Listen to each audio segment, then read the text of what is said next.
Welcome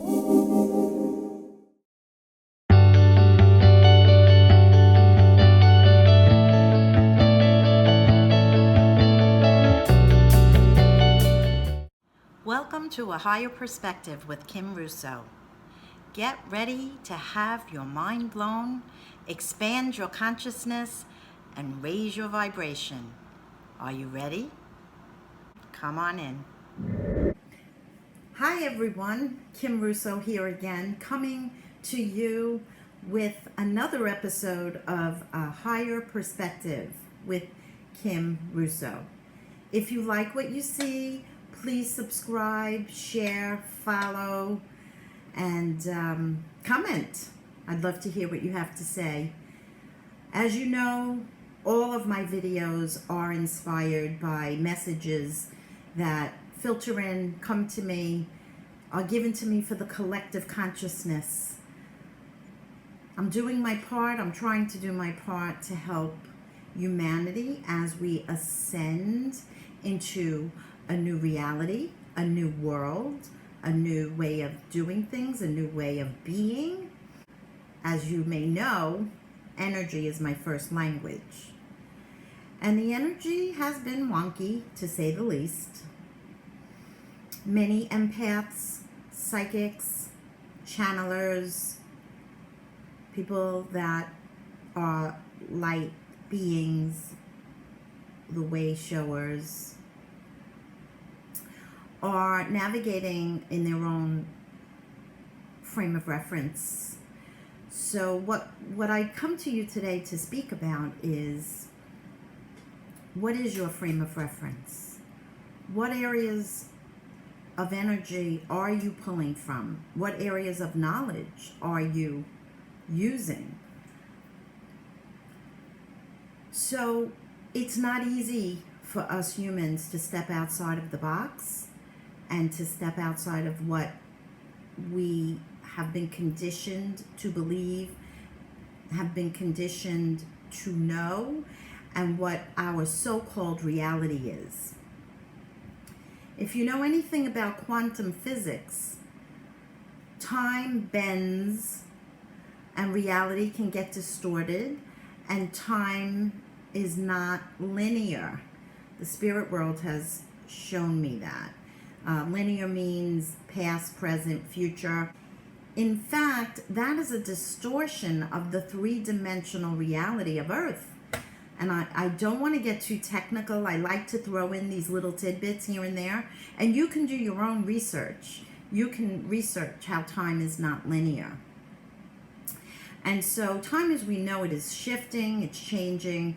So time-space continuum naturally has an effect on our reality, on our reasoning, on our perceptions.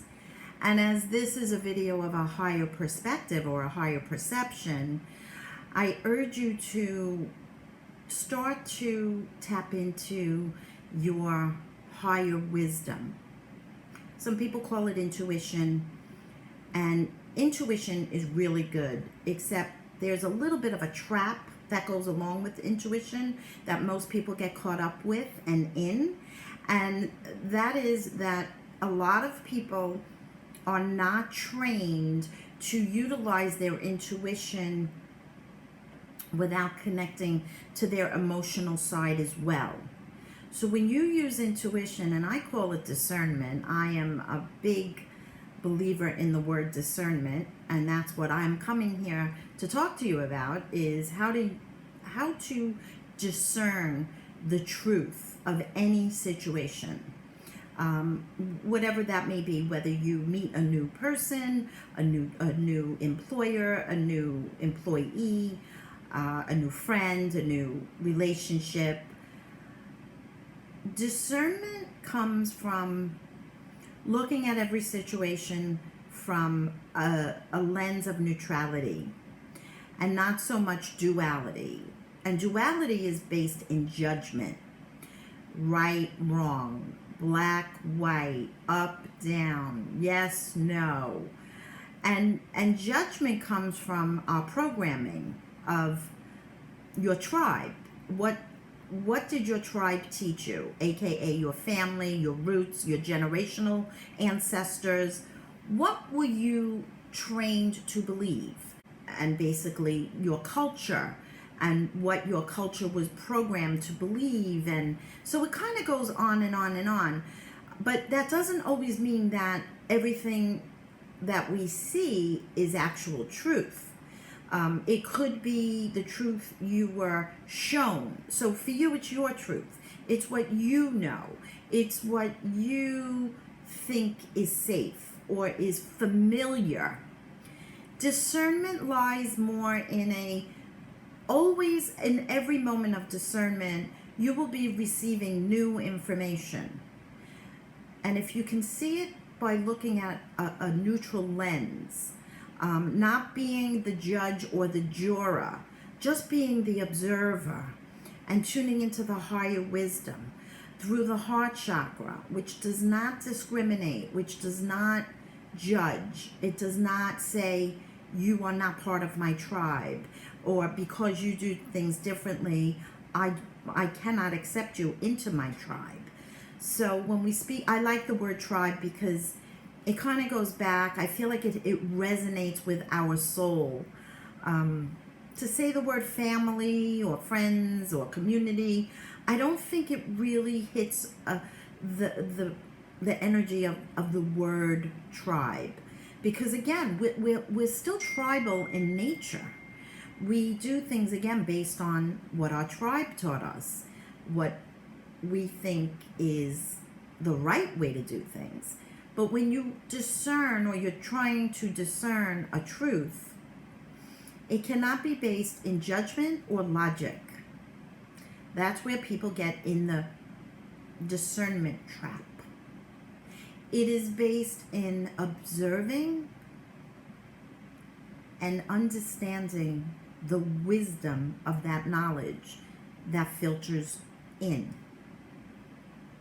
So if something goes against your program, your tribe, or what you know to be safe, you probably will dismiss it and say, that's not my truth, or that's not the truth.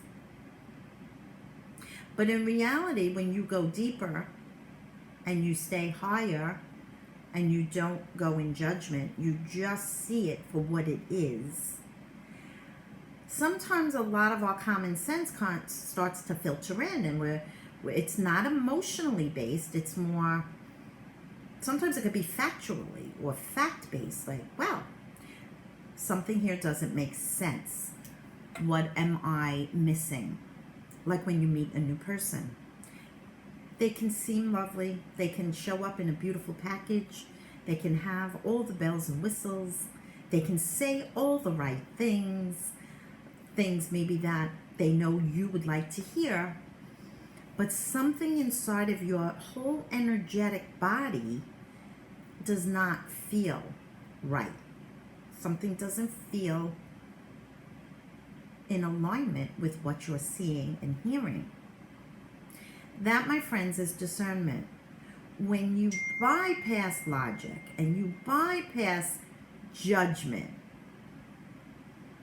because if you were to go with judgment, everything seems right, everything that looks right, it must be right. But every cell inside of you is saying, warning, warning, flashing red lights, flashing, flashing. I urge you to trust that without needing to know why. The whys will always follow when you follow the discernment and the wisdom of your soul and the intuition. The whys and the outcomes will always show themselves to you, probably later on in time, and that's okay. Let's be anxious for nothing, for the truth will reveal itself in time. So have the patience, have the wisdom, forge ahead as a warrior, not with judgment. Letting your heart lead you is really good advice, but not at the expense of emotional decisions based in your programming, the way your tribe always did things, because you'll never grow. You'll never get outside of that box.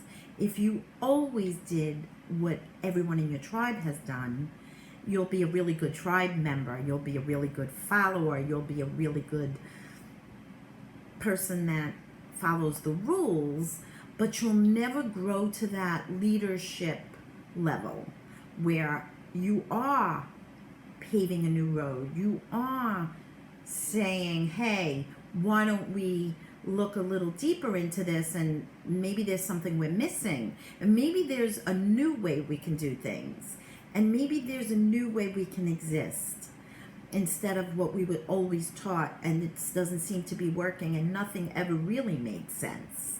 It made sense because we were told that's how we do things. And so when we were to question what something here doesn't add up, we were told, just do it because that's how we've always done it, and just follow the rules and be a little good boy and girl. And then we kind of get stagnant inside of ourselves, and this is where depression comes in, where we're sort of living against our truth, and we're living in a time-space continuum where we're supposed to be advancing and growing and learning, but we keep being shunned and shut down and told not to stray out of the tribe, or out of the tribal learning, or out of the programming, or out of the duality of right and wrong, or what feels good.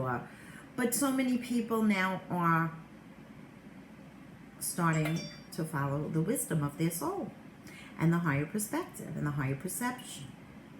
And I urge you to do that today. I urge you to look at something in a neutral way, with neutral lenses, with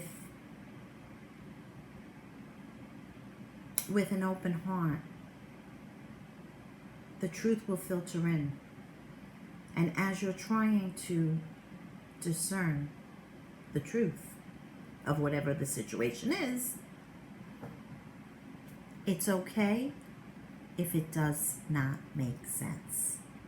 In fact, I teach my students that the more it does not make sense, most likely you're closer to the truth than you realize. Because making sense has to feel right. It has to resonate. It has to align with your inner knowing, your higher wisdom. It does not align with human conditioning, human rules all the time. So I am leaving you with some food for thought. I'm allowing you to do your own research. I'm challenging you to step out of the box. I'm challenging you to create a new way of doing things, a new way of seeing things, a new way that feels right for you.